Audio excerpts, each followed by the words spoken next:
Hello, welcome to my tutorial. This is Renato. Today I'm going to share with you about TOEFL IBT test. Specifically, we are going to focus in the reading section, in the reading questions. The reading section in the TOEFL IBT test is done first. It is designed to test your ability to comprehend academic reading materials. So academic means all the topics you will find in a textbook at university.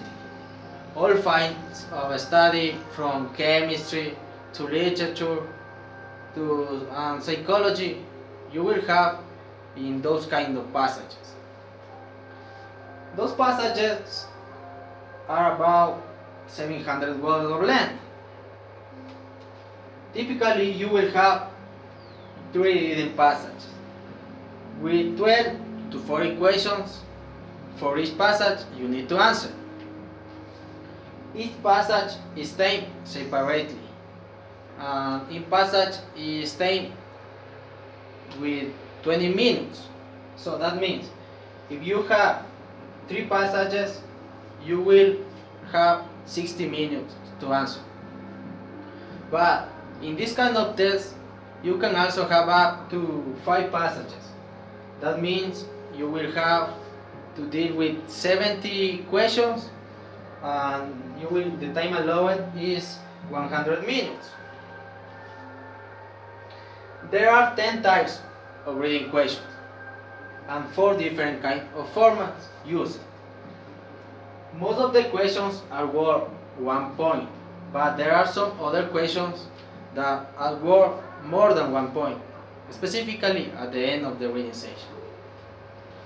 Although you will deal with 36 to 70 questions, the scale score for the reading section has a maximum value of 30 points. When doing the reading section, the question will appear in one side of your screen and the passage will appear on the other side. So read quickly, because many of the questions refer to a specific paragraph. Okay? You don't have to answer them all the questions in order. It's better to answer the easiest one first and use the rest of your time to answer the hard ones. To make sure you don't miss any, there is a review button that will open up a screen listing all the questions of the reading section. That will show if they are answered all or not. Also, there are links to go quickly to any questions.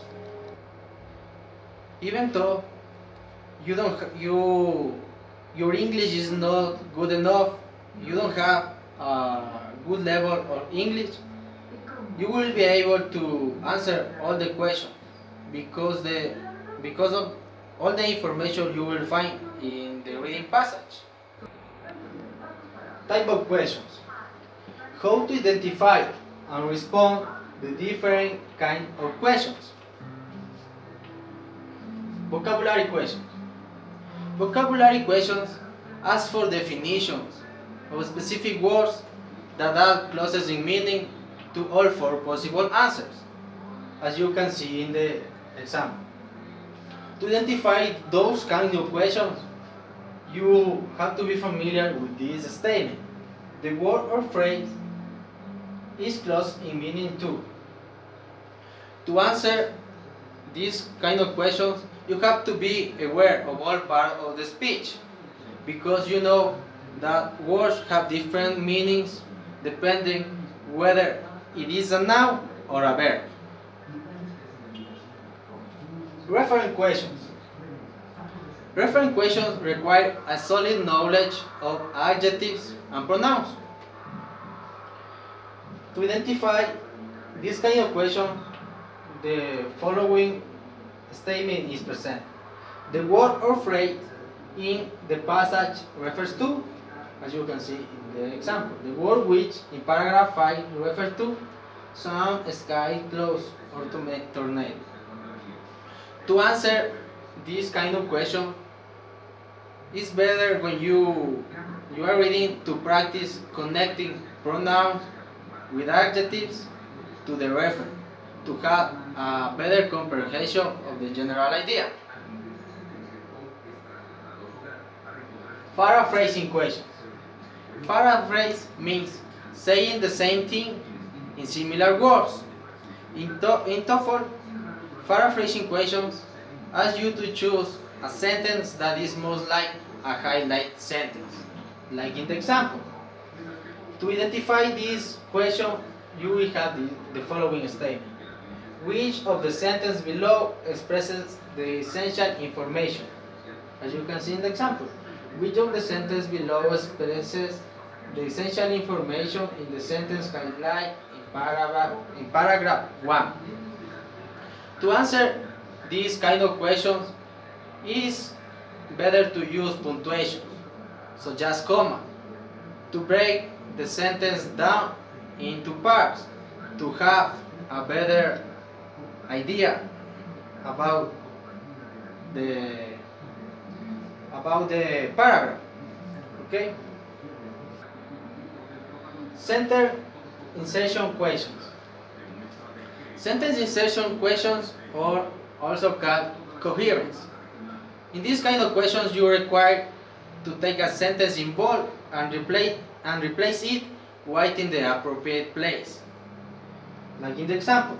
To identify these kind of questions, you also have black squares that indicate where the sentence could be at. So, to answer this kind of questions, you have to look for connections between words, phrases, and ideas to have a better idea about the sequence of the paragraph. Factual information questions. Factual information questions typically want you to know specific information found in the passage.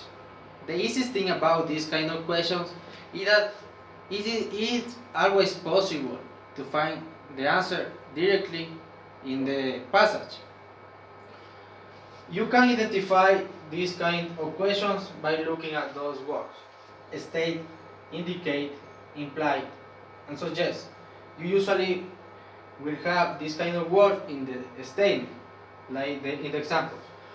Paragraph 4 states that both scapegoat and gravy are those words caused by, and the four options. To answer this question, you may look for synonyms in the answer choice that match the information in the passage, but be careful with the sentence structure. Negative factor questions. Negative factor questions are a little bit difficult because they confuse the students, since they often ask for wrong answers, not the right answers. Those questions are easy to identify because those contain the word not and except in the statement. Okay, to answer this kind of question, you need to look for keywords in the answer choice to help you to scan for the information and then eliminate the answers found in the passage.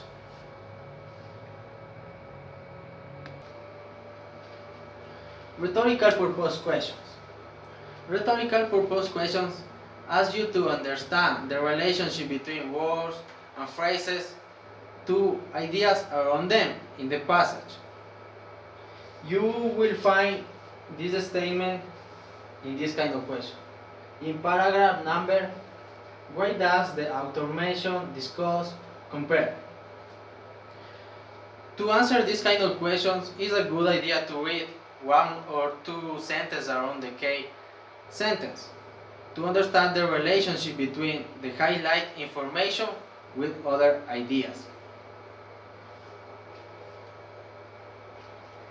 Inference questions. Inference questions are a little bit difficult because they ask you to draw conclusions or make logical guesses about something that is not stated outright in the passage. In these kind of questions, you will identify the statement by looking at those words: inferred, implied, and suggest. To answer these kind of questions, you don't have to answer based only on the fact that it appears to be true. Answers will not be stated directly, and you must infer that. Summarizing charts or summarizing. Summarizing tests your ability to determine which details in the passage are major supporting ideas and should be included on the summary, and which details are only minor that doesn't belong to the summary. So in this kind of question we'll present this statement. A thesis statement and a summary chart with 6 possible answers choices will be presented, like in this example.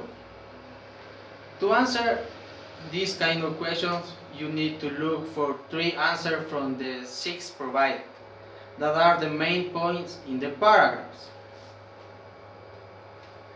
A schematic table. A schematic table tests your ability to outline the key information in the paragraph, in the passage, overall organization, and the main points. This is the statement you will have in the schematic table questions. 5 categories are provided in a table with 7 possible answers following the table. To answer this kind of questions, you need to scan each paragraph that discusses the related information categories in the table for information that corresponds to the answer choices. Okay, that's all. I hope you have enjoyed this presentation. Thank you so much.